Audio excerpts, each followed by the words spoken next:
E aí pessoal, tudo certo? Aqui é o professor João. Hoje a gente vai falar um pouquinho sobre salto quântico e distribuição eletrônica. Espero que vocês estejam todos bem aí e bora pra aula.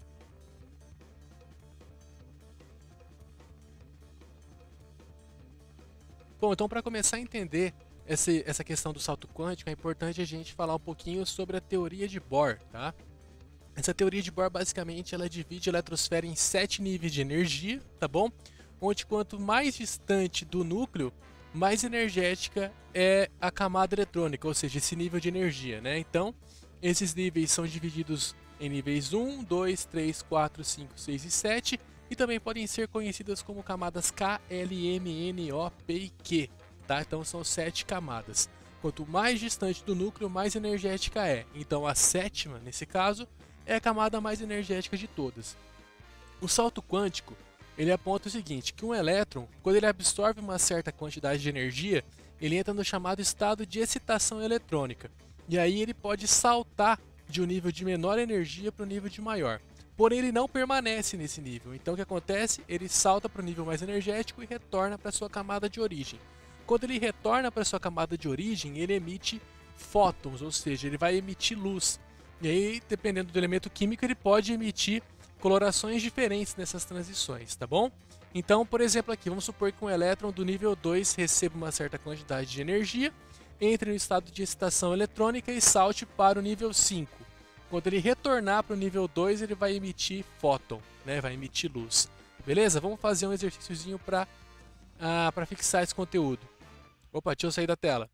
Bom, então esse exemplo aqui é um exemplo da UFSC, né? Ele diz o seguinte: quando uma pequena quantidade de cloreto de sódio é colocada na ponta de um fio de platina e levada à chama de um bico de Bunsen, a observação macroscópica que se faz é que a chama inicialmente azul adquire coloração laranja. Outros elementos metálicos ou seus sais produzem uma coloração característica ao serem submetidas à chama, como exemplo, potássio violeta, cálcio vermelho tijolo, estrôncio vermelho carmim e bário verde.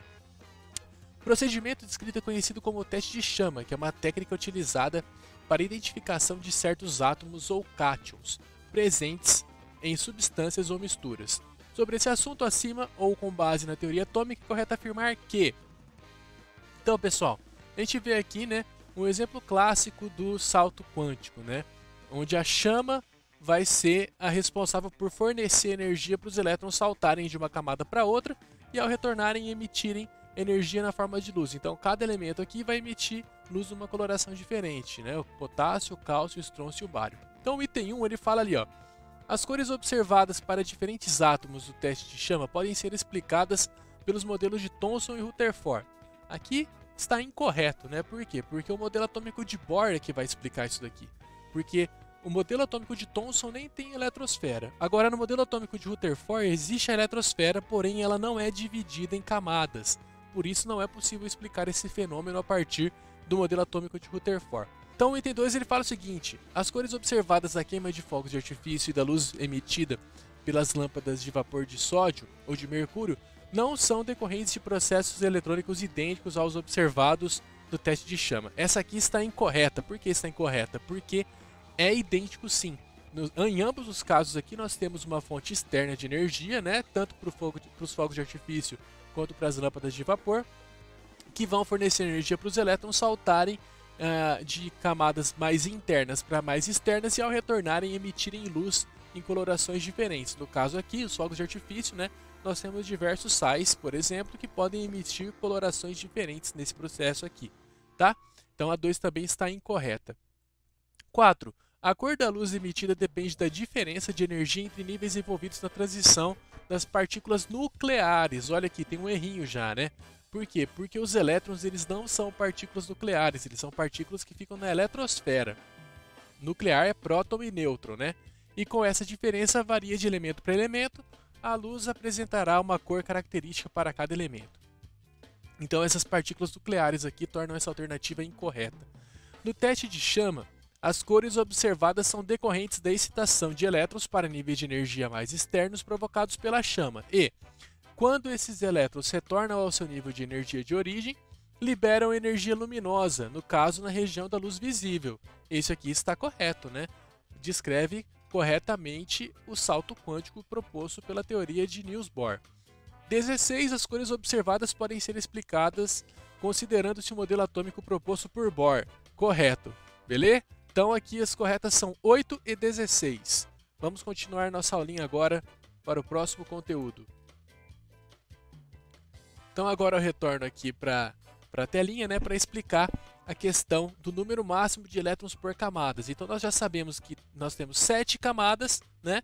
E essas camadas elas vão suportar uma quantidade limite de elétrons. No caso aqui, a K, que é a camada que é o nível 1, 2 elétrons, o nível 2, que é a camada L, 8 elétrons, o nível 3, que é a camada M, 18 elétrons, o nível 4, que é a camada N, 32, o nível 5, que é a camada O, 50, o nível 6, que é a camada P, 72 e o nível 7, que é a camada Q, 98. Então esse aqui é a quantidade máxima de elétrons por nível.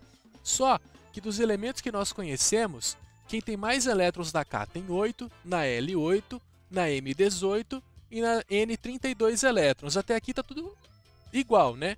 Só que é o seguinte, ó, a camada O ela suporta no máximo 50, só que dos elementos conhecidos, quem tem mais elétrons daqui tem 32, beleza? A camada P suporta no máximo 72, mas dos elementos conhecidos, quem tem mais elétrons aqui tem 18. E a camada Q, 98 elétrons, só que dos elementos conhecidos, quem tem mais elétrons aqui tem 8, tá bom? Então, é com esse daqui, ó, que a gente vai trabalhar, dos elementos conhecidos, ok? Vamos para o próximo slide.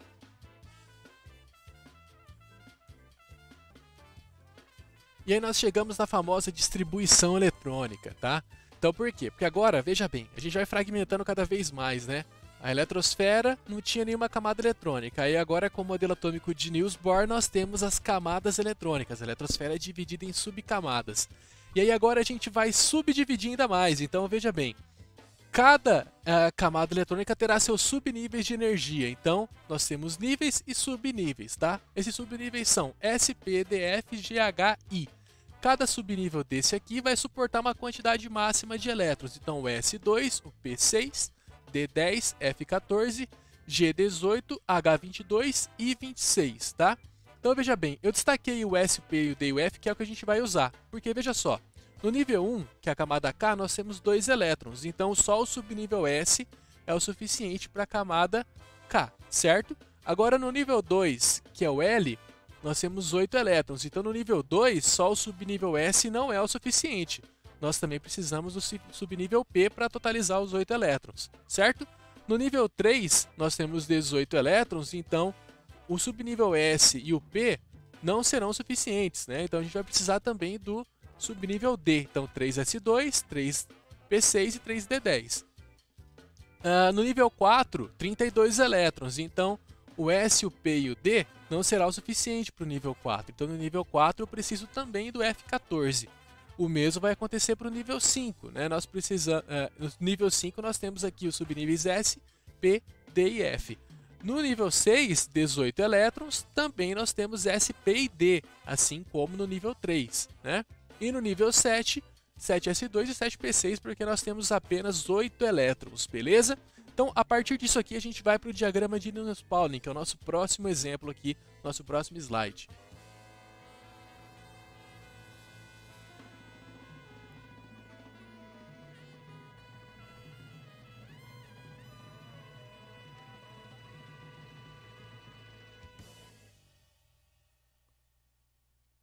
Bom, o diagrama de Linus-Pauling é esse aqui que eu estou apontando para vocês com a setinha, tá? O que acontece? Esse diagrama de Linus-Pauling a gente vai fazer distribuição eletrônica em ordem energética. E aí a gente vai ter que seguir essas setinhas aqui nas diagonais, tá bom? Então percebam que essa estrutura aqui é a estrutura do slide passado, ó. Olha aqui, ó. Essa é a estrutura aqui, certo? Nós temos aqui no diagrama de Linus-Pauling. E aí a distribuição eletrônica ela vai acontecer na diagonal sempre desse diagraminha, beleza? Então vamos fazer aqui, eu vou dar alguns exemplos que eu acho que vai ficar mais claro, tá? Então, por exemplo, eu tenho o sódio número atômico 11, né? Vou começar aqui. O subnível S ele tem 2 elétrons só, né? Então 1S passou aqui, terminou a setinha, começa a próxima. Então 1S2, né? Tem 2 elétrons. Então dos 11 já foram distribuídos 2, faltam 9. Começamos a próxima seta. 2s2, então totalizando 4, né? Então dos 11 já foram 4, faltam 7, certo? 2p6, aliás, ó. Então aqui, ó, terminou a setinha, começa na próxima, né? Então 2p6 aqui, certo? Então, ó, 1s2, 2s2, 2p6. Dos 11 já foram 10, falta 1, né? Então aqui o próximo é o 3s, então vou colocar 3s1, beleza? Que é o que falta para bater esse número de elétrons. Eu não posso colocar 3s2 porque senão vai para 12, tá bom? Então por isso eu coloquei 3s1. No último sempre eu coloco o tanto que falta, tá? Cloro, número atômico 17. 1s2, né? Terminou a setinha, vem para o próximo. 2s2, terminou a setinha, vai para a próxima seta. 2p6, né? Já deram 10 elétrons aqui, né? Ó. Então aqui, 3s2, 12 elétrons, né? Então agora aqui terminou a seta, vai para a próxima. Então dos 17 eu já distribuí 12, faltam 5 ainda, né? Então vou aqui para o próximo, 3p6. Se eu colocar 3p6, vai para 18, eu quero 17, então vai ser 3p5, tá? Então o último aqui coloquei 3p5. Daqui a pouco eu vou explicar o porquê que está destacado aqui, beleza? E o manganês, número atômico 25, vamos lá, ó. 1s2, terminou a seta, 2s2, terminou a seta, vai para a próxima, 2p6, 3s2, terminou a seta, vai para a próxima, 3p6, ó, tá aqui, já deu 18, né, ó, 3p6, 4s2, ó, tô seguindo a setinha, tá? 4s2 já deu 20, né? Faltam 5 ainda. O próximo é o 3d10. Se eu colocar 3d10, vai dar 30. E eu preciso de 25, então eu coloco 3d5 aqui, sempre no último que falta. Belezinha? Agora, duas questões muito importantes, tá? Primeiro conceito, conceito de camada de valência. O que é a camada de valência? É a camada mais distante do núcleo. Então a gente percebe aqui que a distribuição ela ocorre no nível 1, aqui, no nível 2 aqui, nível 2 aqui e no nível 3, né? Então veja só, a mais distante do núcleo é o nível 3, é a camada 3. Então, a camada de valência é tudo que tem o 3 na frente, então por isso eu destaquei aqui, tá? 3s1 é a minha camada de valência.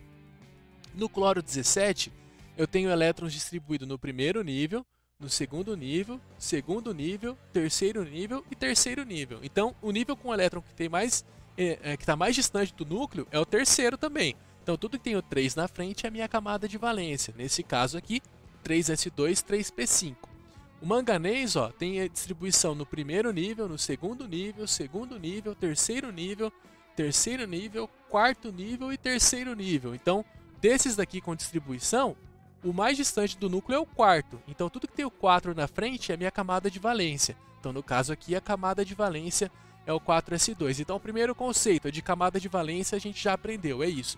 Agora, subnível mais energético. O que é o subnível mais energético? É sempre o último subnível que eu distribuí o elétron. Então aqui, o meu último subnível é o 3s1. Ele é o meu subnível mais energético.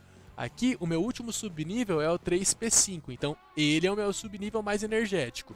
Aqui, o meu último subnível distribuído é o 3d5. Então, ele é o meu subnível mais energético, tá? Então, camada de valência e subnível mais energético nós já aprendemos. Vamos agora para a distribuição eletrônica de íons, belezinha? Vamos lá. Bom, o que seria a distribuição eletrônica de íons? Íons são átomos que perdem ou recebem elétron, né? Cátion perde, ânion recebe. Então, no caso dos cátions, falei errado.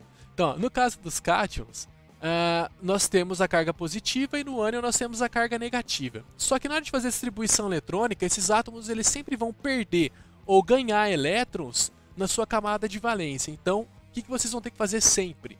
Distribui primeiro normal e depois retira da camada de valência.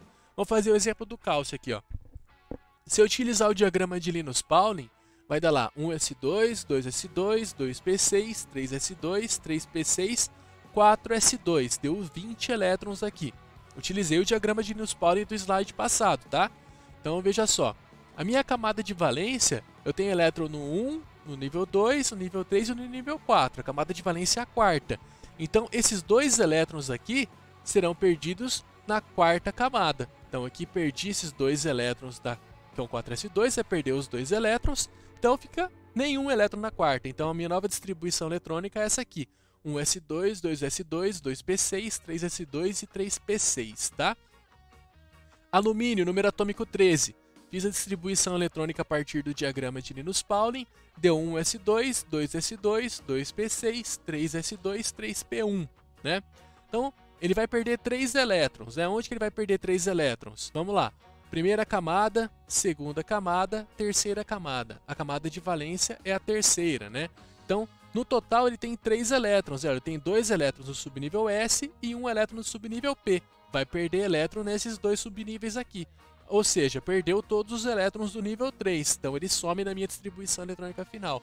Fica 1s2, 2s2 e 2p6, né? Aqui, o flúor, né? Vai ficar número atômico 9, 1s2, 2s2, 2p5. Qual é a minha camada de valência aqui, ó? Camada 1, camada 2 e camada 2. Então, a minha camada de valência é 2s2, 2p5. Porém, esse elétron aqui, ele será inserido no 2p5. Por quê? Porque na camada de valência 2s2 aqui, já está completo. Então, o subnível que não está completo é o 2p5. Então, esse elétron que ele vai receber vem no 2p5, tá bom? O último exemplo, e mais importante, eu até diria, é esse exemplo do manganês 25, carga 2+, tá bom? Por quê? Porque se a gente fizer a distribuição eletrônica dele, vai ficar 1s2, 2s2, 2p6, 3s2, 3p6, 4s2 e 3d5, né? Aqui, no caso, ele vai perder 2 elétrons na camada de valência. Só que veja bem, a camada de valência vai ser a 4s2, né? Porque eu tenho elétron no nível 1, nível 2, 3, 3, 4 e 3. Então, a mais distante é a quarta, né? A camada de valência é a 4s2. Ele vai perder esses 2 elétrons justamente na 4s2. Então, vai ser aqui, ó. Esses 2 elétrons aqui que vão sair. Belezinha? Então, a distribuição eletrônica vai ficar 1s2, 2s2, 2p6, 3s2, 3p6 e 3d5. Por que eu digo que ele é mais importante? Para mostrar que a gente não pode fazer direto. Por exemplo, ó, o alumínio 3+, tem 3 elétrons, perde 3, fica com 10. Eu não poderia distribuir os 10 de uma vez? Em alguns casos você vai acertar, mas pode ser que mas aqui você erraria no manganês se você fizesse isso, tá bom? Vamos fazer esses exemplos agora. Deixa eu sair da tela. Bom, retornei a tela aqui, vamos lá. Então, o titânio número atômico 22 é muito utilizado atualmente quando se deseja um material de difícil oxidação. Sobre esse elemento são feitas as seguintes proposições. Possui 12 elétrons na camada M. Então, para resolver isso, a gente tem que fazer a distribuição eletrônica, né? E eu fiz aqui embaixo, ó, como eu sou bonzinho. Ficou 1s2, 2s2, 2p6, 3s2, 3p6, 4s2, 3d2. Aqui, ó, a nossa distribuição, tá? Usei o diagrama de Linus-Pauling. Se tiver alguma dúvida, volta lá e vê, tá? É bom sempre estar anotando no caderno quando está fazendo uma aula, né? Então, tem o diagrama de Linus-Pauling em mãos para acompanhar essas resoluções aqui, tá? Então, possui 12 elétrons na camada M. Então, lembrando, camada K, L, M. A minha camada M é a terceira, né? É a terceira. Então, tudo que tem o 3 na frente é a camada M. 3s2, 3p6, 3d2. Então, aqui eu tenho 2 elétrons, aqui eu tenho 6 e aqui eu tenho 2. Então, no total, eu tenho 10 elétrons na camada M e não 12, como diz o item 1, tá bom? Apresenta 4 camadas eletrônicas. Sim, né? Tem aqui ó, a primeira camada, a segunda camada aqui, aqui também, né? Segunda, a terceira aqui, aqui e no 3d2 e a quarta camada, 4s2. Então, eu tenho 4 camadas eletrônicas no total. Então, essa aqui está certa. Apresenta 8 elétrons no subnível S. Vamos ver, ó, a gente tem subnível S aqui, S2, 1s2, então tem 2 elétrons, 2s2, né? 3s2 e 4s2. Então a gente tem 4 subníveis S2, né? Então aqui nesse caso nós temos 8 elétrons no total. Então tá certo também o item 3. O seu subnível mais energético é o 4s2. Não, o subnível mais energético é o 3d2. A camada de valência seria 4s2. O subnível mais energético é o último que eu distribuo. Belezura? Bora para o próximo exercício.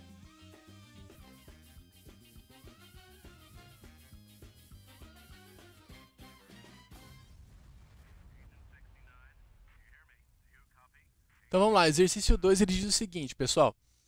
O modelo atômico de Bohr, apesar de ter sido considerado obsoleto em poucos anos, trouxe como principal contribuição o reconhecimento de que os elétrons ocupam diferentes níveis de energia nos átomos. O reconhecimento da existência de diferentes níveis na eletrosfera permitiu explicar, entre outros fenômenos, a periodicidade química. A gente vai estudar isso futuramente, tá bom? Fiquem tranquilos. O Modernamente reconhece que cada nível, por sua vez, pode ser subdividido em diferentes subníveis, já sabemos disso também. Levando-se em consideração o exposto, assinale a alternativa correta. O que caracteriza elementos de número atômico 25 a 28 é o preenchimento sucessivo de elétrons nos mesmos níveis no mesmo nível e subnível, né? Então aqui que eu fiz a distribuição eletrônica aqui no cantinho para vocês, para ficar mais fácil. Então, ó, a gente percebe que a distribuição eletrônica desses elementos químicos aqui, eu acho que aqui no último vai ficar um pouquinho, né, complicado de enxergar, tá? Mas a gente nota que as distribuições eletrônicas elas ocorrem sempre no mesmo nível e subnível. 1s2, 2s, 1s2, 2s2, 2p6, 3s2, 3p6, 4s2, 3d5, né? O que vai diferenciar uma distribuição da outra é a quantidade de elétrons no subnível mais energético, tá? Então, essa letra A está correta, olha que beleza. A letra A tá certa e a gente já fica feliz, né? Nem precisa fazer as outras. Tá certinho? Galera, eu espero que tenham entendido a aula aí, que tenham gostado, né? Já deixa um joinha aí no vídeo para dar aquela fortalecida. E é nóis, um abraço e até mais. Valeu!